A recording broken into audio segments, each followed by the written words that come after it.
Okay, we have a very interesting, significant report that I want to discuss with you. That is what I spoke about at the very top of the show, which is the transgender-identifying boyfriend of Charlie Kirk's alleged assassin. The alleged assassin, of course, is Tyler Robinson. The transgender-identifying boyfriend of Tyler Robinson, whose name is Lance Twiggs, seemingly disappeared. He just vanished as soon as Tyler Robinson shot Charlie Kirk. No one saw him. Nobody. He was gone. He shared an apartment with Tyler Robinson. The apartment was widely surveilled. He even had insiders, friends of Lance Twiggs and Tyler Robinson, telling us what the inside of their relationship was like, what the inside of that apartment was like. We had comments from family members of Tyler Robinson and Lance Twiggs. And yet Lance Twiggs himself was just gone. And we ask, is he on the run? Is he in witness protection? Where is this guy? There was not a photograph snapped of him. Not a trace of him seemed to remain until now. The Daily Mail exclusively reports that Charlie Kirk's suspect's trans lover is revealed in a suburban southern hideout. This is what the Daily Mail reports. The transgender lover of Charlie Kirk's alleged killer has finally emerged from hiding 5 months after the political assassination that stunned the world. Lance Twiggs vanished overnight after his live-in boyfriend, Tyler Robinson, was unmasked as the gunman accused of shooting Kirk in the neck as he, Kirk, debated trans issues at Utah Valley University. Reclusive 22-year-old Twiggs, whom authorities, this is the Daily Mail, of course, refer to with male pronouns, because he's a male, has never been charged or implicated in the September 10th shooting. But his abrupt disappearance from their apartment in St. George, Utah, fueled fevered speculation over what, if anything, Twiggs knew in advance of Robinson's alleged plot to snuff out one of the nation's leading conservative voices. Now the Daily Mail can reveal how the pasty loner is quietly rebuilding his life hundreds of miles away after reconciling with his strict Mormon family and relocating with them to Texas. Sources say he spends his days gaming online and reading fantasy novels, occasionally venturing out to grab takeout or run errands for his parents, Tyler and Amy. Exclusive Daily Mail images show Twiggs carrying clothes, sneakers, and a stack of books into his new 4-bed digs in an unassuming suburban neighborhood. His androgynous, shoulder-length hair is paired with a baseball cap, a blouse and jacket, jeans, and a retro Taco Bell shirt, giving him a grungy, hipster look. You can, of course, see this picture of him on the screen in front of you. The Daily Mail continues by saying, when the Daily Mail caught up with Twiggs at a nearby gas station, he scowled at our reporter and then refused to answer questions about his links to 22-year-old Robinson, who could face death by firing squad. We, the Daily Mail writes, asked him if he had any inkling that his furry fetishist beau was planning to kill Turning Point USA founder Kirk, 31, or if he had any words of comfort for widowed Erica Kirk, 37 years old, and their 2 children. No, Twiggs repeated nervously. I cannot answer any questions. He took a business card before hopping into his beaten-up Infiniti and driving away. For the very first time, his image has been revealed. Isn't it always at a gas station that people who are supposedly on the lam are spotted? Like, for goodness sakes, do you not have someone else who can go pump gas for your car? He looks quite similar to the photos that we've seen of him in the past. He looks challenged. He looks like he's suffering some kind of mental consternation, which we have pretty good indication from other reports may in fact be a significant mental illness. But don't you wonder which question he was asking, or he was answering when he said no? Was he saying no, he had no inkling of what Tyler Robinson had planned before Tyler Robinson murdered Charlie Kirk? Or was he saying he had no words of sympathy for Erica Kirk, the widow of Charlie Kirk? No, Twiggs repeated nervously. I cannot answer any questions. See, this is what's strange to me.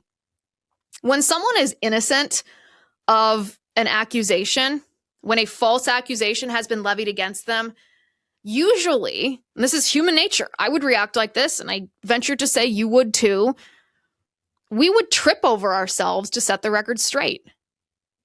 Of course I didn't know anything about it. It was the most horrendous thing I've ever experienced. I condemn it wholeheartedly. Had I had any idea, I would have immediately reported it to authorities because I'm against that sort of things. It's immoral and wrong, and he should be held to the fullest extent of justice under the law. That would be a normal response, if in fact Lance Twiggs knew nothing about it. He may have known nothing about it. I don't know.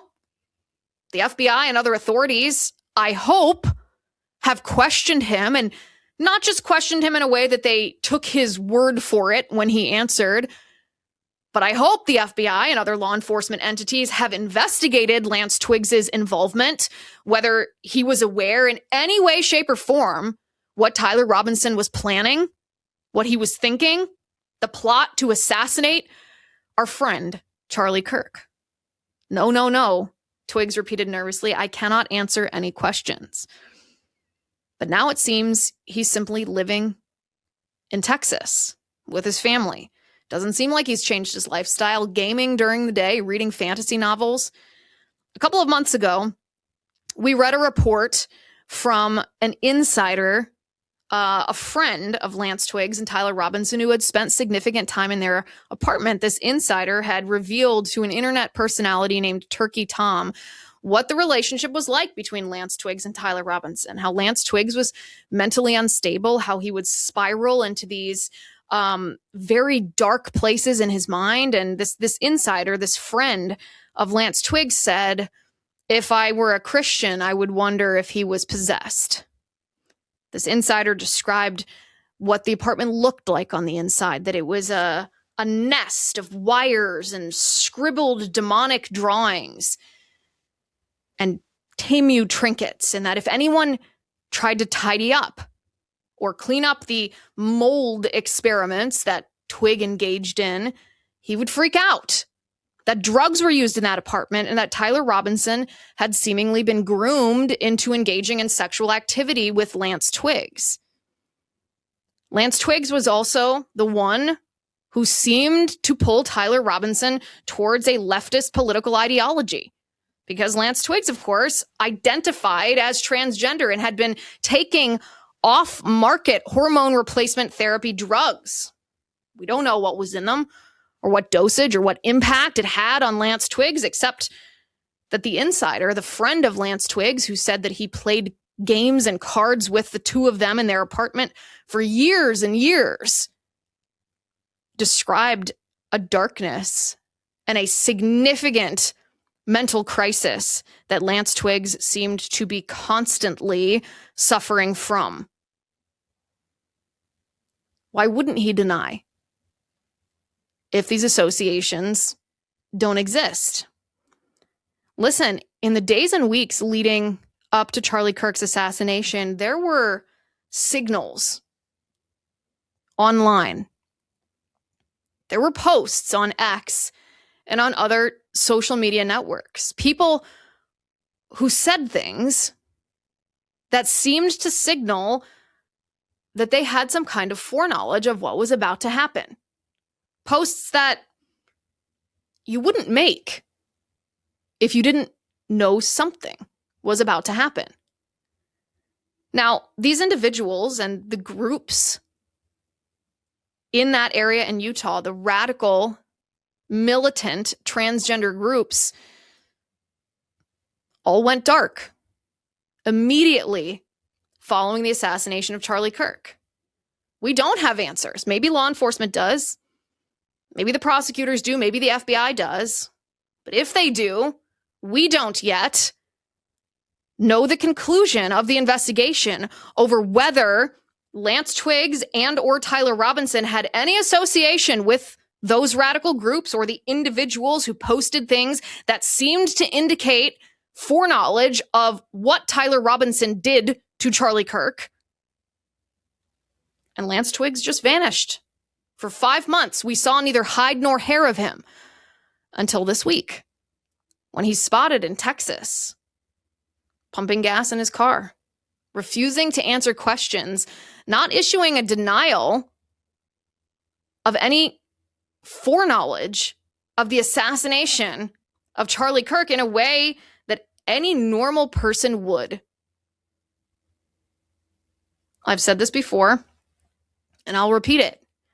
If I'm the FBI, this is what I'm investigating. I'm investigating Tyler Robinson's trans furry boyfriend and the friends and transgender activists that they associated with, the radical transgender groups, the whole network of those groups in the area, and who had foreknowledge of what Tyler Robinson was about to do.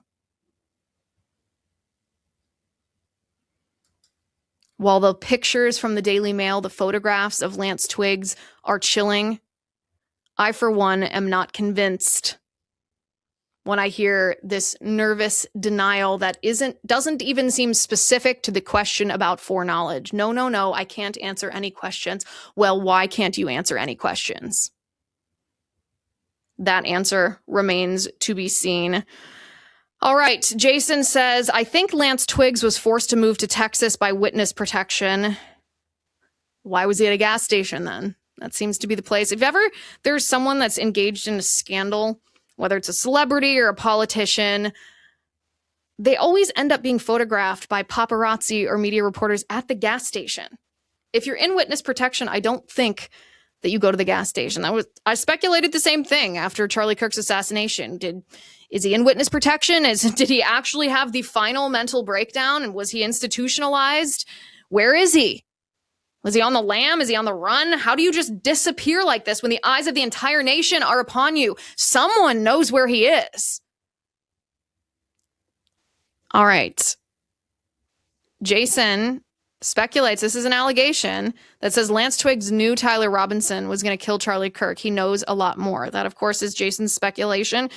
It's also a question I share with Jason. I think a lot of us share, because the indications for further investigation into whether Lance Twiggs knew that Tyler Robinson was going to kill Charlie Kirk are certainly there. And this article from the Daily Mail does not negate any of those questions. If anything, it increases the urgency, because as I said, if you were accused of foreknowledge of the assassination of Charlie Kirk, how would you react? What would you say? Would you go silent, vanish on the lam for 5 months without any denial, any statement, any public condemnation and establishment of your innocence? No, you wouldn't. You wouldn't, because you're normal, and Lance Twiggs is not. All right, make sure, as I said earlier, I highly recommend James Rosen's work. The man is fascinating, one of the great historians of our time. Highly recommend you read his New York Times article about Richard Nixon, who believed he was taken down by the deep state, and he had evidence of that. A spy was placed by the upper echelons of the military, the leadership of the United States Armed Forces, to spy on the National Security Council. Nixon's team, who was making policy that excluded military leadership, and they were mad about it because they felt entitled to be a part of governing our country. The deep state is gonna deep state, and it is absolutely chilling to see how long they have done it, that they successfully took out a sitting US president, and that it remained essentially a secret that they did so until James Rosen reported on those 7 pages of classified documents that revealed the truth. Highly recommend that you go read that article, and of course buy Rosen's books on Scalia. Thank you for watching today. Thank you for listening. I'm Liz Wheeler. This is The Liz Wheeler Show.